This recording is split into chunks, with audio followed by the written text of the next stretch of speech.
देखो chapter 1 relations and function, ध्यान से सुनना। आपने 11th में जहाँ रिलेशन छोड़ा था उसके आगे से स्टार्ट है। 3 टाइप्स ऑफ रिलेशन। रिलेशन के 3 टाइप होते हैं। फर्स्ट है रिफ्लेक्सिव, सेकंड है सिमेट्रिक, थर्ड है transitive. Reflexive, symmetric, transitive. Reflexive की ये डेफिनेशन है, if A belongs to R for all A belongs to given set. For all का बच्चों ये भी सिंबल होता है उल्टा A, for all A belongs to given set. Symmetric की डेफिनेशन है, ए बी बिलोंग करे तो बी ए करना चाहिए। ट्रांजिटिव कहता है अगर ए बी और बी ए बी सी करे तो ए सी भी करना चाहिए। तो आपको एक क्वेश्चन से ज़्यादा सही समझ में आएगा ये डेफिनेशन। सुनिए, पहला इसमें 2 टाइप के क्वेश्चन आते हैं, ठीक है, ध्यान से सुनना। पहला टाइप होता है बेटा, first type, to check whether given relation is reflexive, symmetric और ट्रांजिटिव। जो चेक करना हो या जब प्रूफ करना है कि नहीं है, तो जैसे मैं कर रहा हूँ वैसे करना है। एक क्वेश्चन पहला देखो, एक सेट गिवन है, सेट के अंदर नंबर है 1 से लेकर 8 तक। ध्यान, इधर सेट के अंदर नंबर कितने हैं? 1 से लेकर 8 तक। रिलेशन को ये लोग R से डिनोट करेंगे, relation between x and y such that y is equal to 2x, ठीक है, and x y both belongs to the given set. हमें चेक करना है ये रिलेशन इन तीनों में से कौन सी है। अच्छा, एक और बात, इन तीनों को कंबाइन करके एक वर्ड है, उसे इक्विवेलेंस रिलेशन कहते हैं। Equivalence relation is a relation which is reflexive plus symmetric plus transitive. जो तीनों होते हैं उसे इक्विवेलेंस कहते हैं, ठीक है, जो तीनों होने चाहिए तो उसे इक्विवेलेंस कहते हैं। ये हम बाद में देखेंगे, पहले हम ये बेसिक वाला सुन लेते हैं। तो बेसिक क्वेश्चन है ये, आप कैसे करोगे, लिखने का तरीका देखो। पहले आपने देखना है कि ये जो रिलेशन है इन तीनों में से कौन सी है।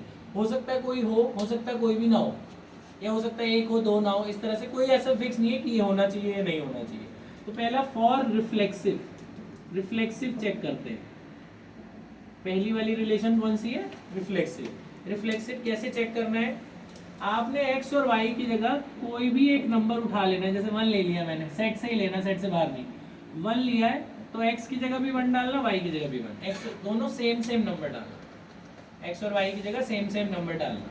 तो यहाँ पे इक्वेशन में डाल के देखो, अगर वेरीफाई हो रही है तो लिख देंगे कि बिलोंग कर रहा है, नहीं हो रही है तो नहीं। x की जगह अगर 1 डालें और y की जगह 1 डालें तो क्या ये दोनों इक्वल आ रहे हैं? नहीं आ रहे। तो 1 1 does not belongs to R, तो ये रिफ्लेक्सिव नहीं। अगर रिफ्लेक्सिव होता तो सेम नंबर डालने पे ये वेरीफाई कर जाना चाहिए। यही रिफ्लेक्सिव की डेफिनेशन है कि ए बिलोंग्स टू आर, ए माने सेम नंबर डालने पे कर जाना चाहिए। तो आप फिर आगे डेफिनेशन लिखोगे, therefore a does not belongs to R, so R is not reflexive. Reflexive इतना सही, रिफ्लेक्सिव समझ में आया? सिंपल है। क्या करना है? एक्स वाई की जगह सेम नंबर डालना है। अगर उस कंडीशन को, जो भी यहाँ कंडीशन दी है, सेटिस्फाई कर गया तो है रिफ्लेक्सिव। नहीं कर रहा है तो फिर ये लिख देना जी नहीं कर रहा, तो नहीं है रिफ्लेक्सिव, खत्म रिफ्लेक्सिव। ठीक है, आराम से बता रहा हूँ, ध्यान सुनना। नाउ फॉर सिमेट्रिक, सिमेट्रिक में क्या करना है? 2 अलग अलग नंबर लेने हैं। इसमें तो सेम लिए थे ना। अब इसमें x और y की जगह ऐसे 2 नंबर सेलेक्ट करो। अच्छा, सेट से ही लेने, सेट से बाहर नहीं ले जा सकते आप। x और y की जगह ऐसे 2 नंबर सेलेक्ट करो कि दोनों इक्वल आ जाए। कौन से 2 नंबर लूं? अगर x को 1 ले लूं और y को 2 ले लूं तो आएगा इक्वल। लो, y को डालो 2 और x को डालो 1, इक्वल आ रहा है ना, 2 बराबर 2। पहला पेयर हमेशा ही ऐसा लेना, सोच समझ के जो कर रहा हो। तो आप बोल दी 1 2 कर रहा है, पहला पेयर आप हमेशा ऐसा लेना जो करे, ऐसा मत लेने जो पहले ही ना कर रहा हो। अच्छा, अब सिमेट्रिक कैसे चेक करेंगे? सिमेट्रिक कहता है कि अगर 1 2 कर रहा है तो 2 1 भी करना चाहिए। अगर 2 1 कर गया तो है, नहीं करा तो नहीं। तो 2 1 तो नहीं करेगा ना। ये x ये y डालो, y की जगह अगर मैं 1 डालूं और x की जगह मैं 2 डालूं तो 2 2 का क्या हो जाएगा? 4। ये इक्वल थोड़ी ना आ रहा है, तो 2 1 नहीं कर रहा, तो नहीं है सिमेट्रिक। सिमेट्री की डेफिनेशन यही है, अगर ए बी करे, if a b belongs to R, तो बी ए भी करना चाहिए। अगर ए बी सिमेट्रिक मतलब ऐसे सही है तो ऐसे भी सही होना चाहिए, सीधा उल्टा दोनों ट्रू। तो ए बी तो कर रहा है लेकिन बी ए नहीं कर रहा, तो आप डेफिनेशन लिखोगे आगे कि ए बी कर रहा है बट बी ए नहीं कर रहा, तो ये सिमेट्रिक भी नहीं है। सो आर इज नॉट सिमेट्रिक। अगर ये ए बी और बी ए दोनों कर जाते तो होता सिमेट्रिक, लेकिन दोनों ही नहीं करते। तो आपने पहला पेयर ऐसा लेना हमेशा जो कर रहा हो, फिर उसको उल्टा करके देखना उल्टा वाला कर रहा है कि नहीं कर रहा। डिसाइडिंग फैक्टर है ये कन्वर्स वाला, उल्टा बी है, ठीक है। रिफ्लेक्शन में पहला ही डिसाइड कर लेगा 1 1 डालते ही। सिमेट्रिक में पहला पेयर ऐसा लेना हमेशा जो उसको सेटिस्फाई करे, वो सोच समझ के लेना, फिर उसे उल्टा करके देखना, उल्टा वाला करता है तो ठीक, नहीं करता है तो नहीं है, कोई बात नहीं। अगला ट्रांजिटिव, ये थोड़ा ध्यान से सुनना, ये थोड़ा लोगों को मुश्किल लगता है। ट्रांजिटिव, ट्रांजिटिव में 3 नंबर लेने हैं सोच समझ के, सेट के अंदर से क्वेश्चन के अकॉर्डिंग। 3 नंबर कैसे लेने हैं? ए बी सी 3 नंबर लेने, ध्यान सुनना।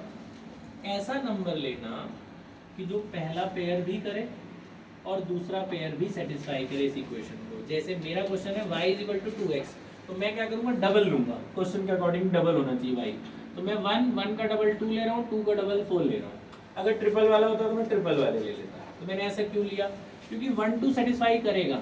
अगर यहाँ 1 डालें, x को 1 डालें तो y क्या आएगा 2, तो ये करेगा। यहाँ रीजन जरूर लिखना, ये रीजन है जो साइड में मैं लिख रहा हूँ, कि आप डाल के दिखाओ। यहाँ x को 1 रखो, y को 2 रखो, इक्वल आ रहा है, तो 1 2 कर रहा है। अब 2 4 भी करेगा क्योंकि आपने वैसे ही लिया है।